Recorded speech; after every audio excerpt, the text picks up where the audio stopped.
Hi there, my name is Jim McMahon. I'm a GP from Coventry and the ICB diabetes lead. Today I'm going to talk to you about interesting facts and figures from the Gila monster. So the Gila monster is a lizard that is famed for not eating very much, so perhaps eats 5 times per year and survives on body fat which is stored in its tail. So the pharmaceutical companies were interested in how this lizard could survive so long without having the desire to eat, and they looked at the slime of the Gila monster and they found a 53% homology, i.e. match to glucagon-like peptide 1, GLP-1, which is an incretin hormone in humans. This became the basis of exenatide, which was the first incretin mimetic or GLP-1 receptor agonist used for the treatment of diabetes. So what are incretin hormones? So basically, if you have a nutrient load, incretin hormones are produced, and these are generally short-lived, only having a half-life of minutes. They've been known about for since the 1930s. So GLP-1 is produced by ileums, the L cells, which are in the ileum, but actually all the way down, L cells exist all the way down to rectum, and GIP, which is glucagon insulinotropic peptide, which are produced in K cells in the small bowel. So these cells cause insulin to be released when your sugar is high, and glucagon to be released when your sugar is low. The slight difference is that GIP actually causes glucagon to be released within the normal range of sugar, and so there's almost a similarity to the afterburn you get in exercise, where you burn energy not just with the exercise but after the exercise as well, and there's a change in glucagon proportion in muscle and liver due to GIP, and so this might have some of the reason why a combination of GIP and GLP-1 produces more weight loss. So I've noticed that in terms of how much insulin is influenced by these agents, 44% is influenced by GIP, and only 22% by GLP-1, and 33% by direct action of sugar on your beta cells in your pancreas. So the reason, though, that GLP-1 became the first target in diabetes was that it was noted that GIP response in type 2 diabetics was much diminished, and so this agent, so GIP wasn't the first target in terms of treatment possibilities for diabetes. It was found, though, that it was a synergistic reaction between GLP-1 and GIP, and that was the basis of agents such as Mounjaro and other similar agents which are on their way.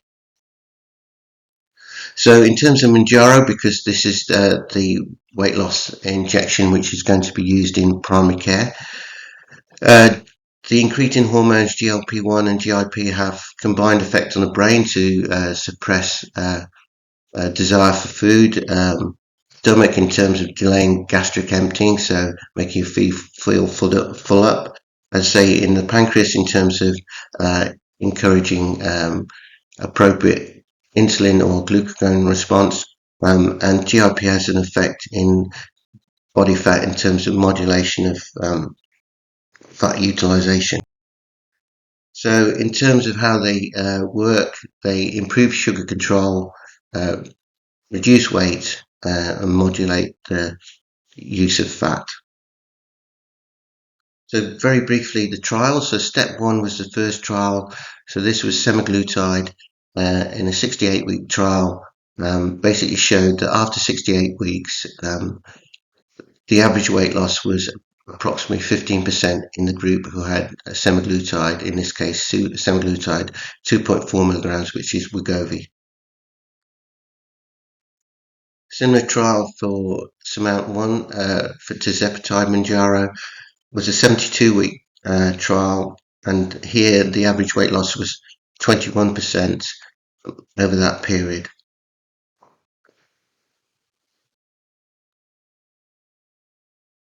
SURMOUNT-4 is an interesting trial. So what this is a continuation of SURMOUNT-1. So basically, patients had been on SURMOUNT-1, had lost approximately 21% of their weight. They were then randomized to either placebo or to continuation of Mounjaro. They were told to have a 500 calorie deficit, which is the true of Surmount 1 and Step 1 in terms of what the advice to patient was, and also to continue exercise of 150 minutes of exercise per week. What was shown that the people who continue on Mounjaro got another 5.5% weight loss, but the people on placebo put back 2/3 of their weight. So basically, it shows that people didn't take the advice and thought that they were on Mounjaro so they can eat and do whatever they want. But also shows the difficulty in terms of how to stop these medications. So looking at some other data from Surmount 4, they basically showed that of the people who continued on Mounjaro, they over 9 out of 10 continued with maintaining their 80% of their weight loss, whereas it's approaching 1 in 10 for those who ended up on placebo, and that was only for 4 months. So the other trial is Surmount 5, which is basically Step 1 versus Surmount 1, and it basically showed what we'd expect, that after 72 weeks, that the people on semaglutide 2.4 lost about 15% in terms of their body weight, compared to 21% for people who were on Mounjaro. Some key issues to be aware of. So this is really what I think are important. So GPs are going to be prescribing these agents in primary care. So one of the big risks is increased risk of gallstone disease. So basically, the risk of gallstone disease is higher with the higher dose or the power of the GLP-1, and also the duration. So basically, it gives you approximately 50% increased risk of gallstone disease based on those two parameters. Pancreatitis. So in terms of the pancreatitis risk, for diabetics per se, there have been various meta-analyses which have shown that there isn't really that much of a signal, if at all, in terms of pancreatitis risk. But in patients who are obese, and these agents in obesity, the risk is certainly there. And there was one study where they looked at various GLP-1 agonists, and in this case semaglutide and liraglutide, against an agent used for weight loss in the States, which is a combination of ripropion and naltrexone. And they showed that the risk of pancreatitis was 9 times greater in the group who were using GLP-1 agonists. And the reason for the increased risk is probably because of gallstone disease, because there's an increasing risk of gallstone disease in people who lose weight rapidly. And so the pancreatitis risk in these patients is driven by their weight loss. So it's very important for GPs to be aware of pancreatitis. In this picture, you've got Cullen's sign, which is the periumbilical bruising associated with pancreatitis. Hypoglycemia risk. So, as been said, the first cohort of patients with obesity are likely to be mainly diabetic. So GPs need to be aware of the hypoglycemic risk associated with Mounjaro. So if you're using insulin or sulfonylurea, then the risk is very common, i.e. Greater than 1 in 10 patients. And so, and this is significant hypoglycemia, where there's type 1, which is under 3.9 millimoles per litre, and type 2 under 3, and then this is type 2. So there's a 1 in 10 risk. So this is really important, so that when you are on these agents, that the other medications are titrated down. So reduce your insulin, reduce your sulfonylurea when you titrate up in terms of your Mounjaro dose. But there is even so the risk of hypoglycemia if you're on a SGLT and metformin and Mounjaro, it's stated on the summary of product characteristics for Mounjaro as between 1 in 10 and 1 in 100. So there's a significant risk anyway. So hypoglycemia risk in diabetes, diabetics treated on these agents is significant. Be aware of eye issues. So diabetic retinopathy. So say it's likely that the first cohort of patients are going to be diabetic. So Sustain 6, which was the outcome trial for semaglutide, basically showed a 1.76 increased risk of bleeding, blindness, treatment where you might need a laser, etc. on the group treated with semaglutide. And the magnitude of risk was greater in terms of the higher sugar was, and the greater change in sugar will increase your risk. So there's been less risk noted in further trials because the pharmaceutical companies have noted the increased risk and basically taken out high risk people from those cohorts. So if you have anyone who's got diabetes, maculopathy or retinopathy from R1 or above, then you should seek specialist advice in terms of how to use Mounjaro in these patients. There's also this condition called non-arteritic anterior ischemic optic neuropathy, which is a cause of abrupt, painless visual loss, and there's some trial evidence which has shown basically a 2 times increased risk approximately in patients treated with semaglutide for obesity or diabetes. And this has been stated as an association, but it's something to be aware of, that there are other issues, not just about diabetic retinopathy. And just in the last week, there was a study which showed that although the risk of age-related macular degeneration is low in the patients treated with these agents, there was a double risk. And so this is another signal which is being looked at. Just to say very briefly about contraception, because there's been lots of stuff about this. So in terms of using tirzepatide, when you change dose and you're on any pill, whether that's a combined pill or progesterone only pill, then you need to have additional precautions for 4 weeks after starting that medication.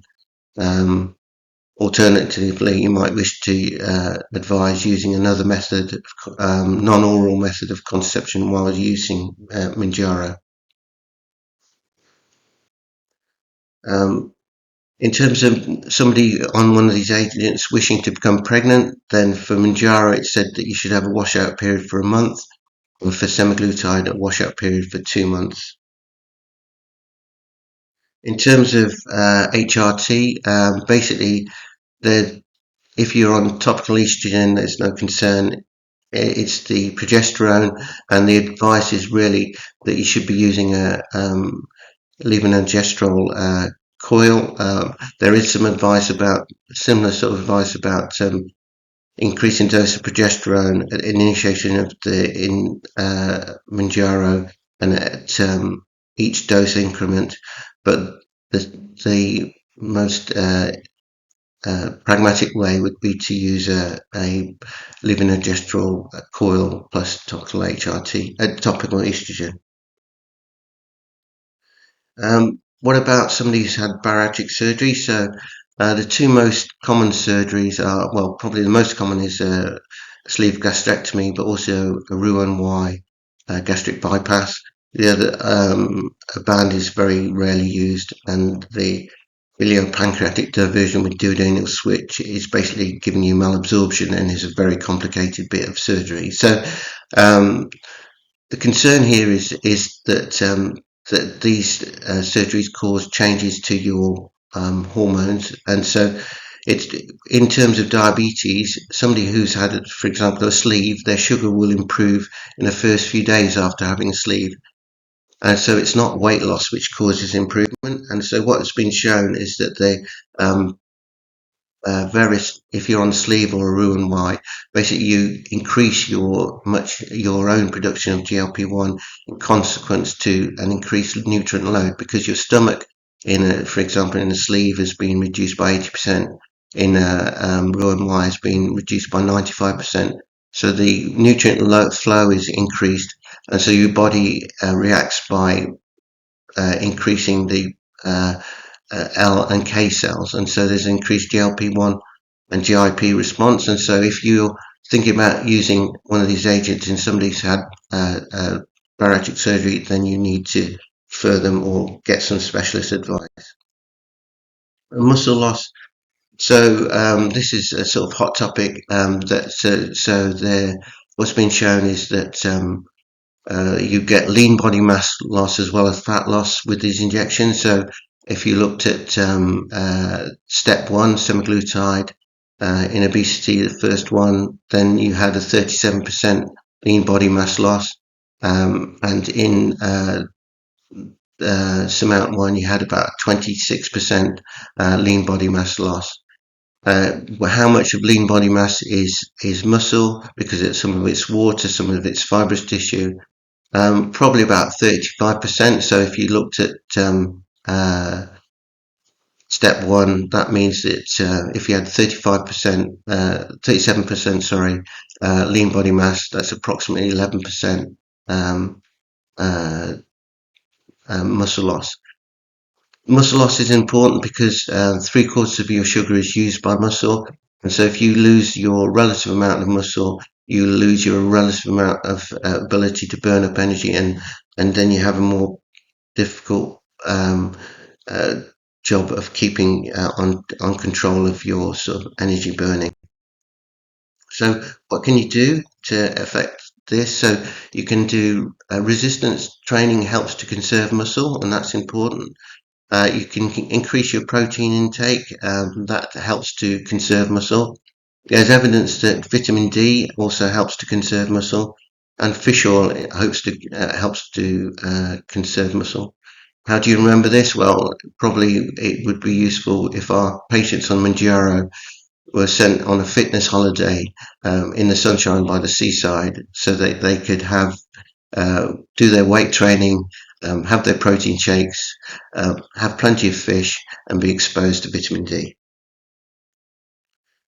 The other big thing is myostatin. So myostatin is a hormone which is uh, noted to be increased in sarcopenia, i.e. muscle loss, and preserved by being active, exercise. And so although pharma companies don't talk about lean body mass loss and muscle loss and that being a problem, there are lots of agents. There are various agents in the pipeline which are using GLP-1, GIP, or similar agents in combination with myostatin inhibitors to preserve muscle. So in fact, so what you're going to do there is basically be able to lose weight and preserve muscle. So when I mentioned this to one of the personal trainers at my gym, they said this is going to be the ultimate agent to be used in or abused in gyms, which is not very good. So thank you very much. This is just a slide to say that you can become a diabetes and obesity clinical champion in your practice, and it's to help that these individuals will help to influence policy related to diabetes and obesity for the ICB, and also have access to specific training and educational events related to these clinical areas. And just to announce that there's going to be a Commentary in Warwickshire Diabetes and Obesity Educational Day event, which is going to be scheduled for December the 3rd this year.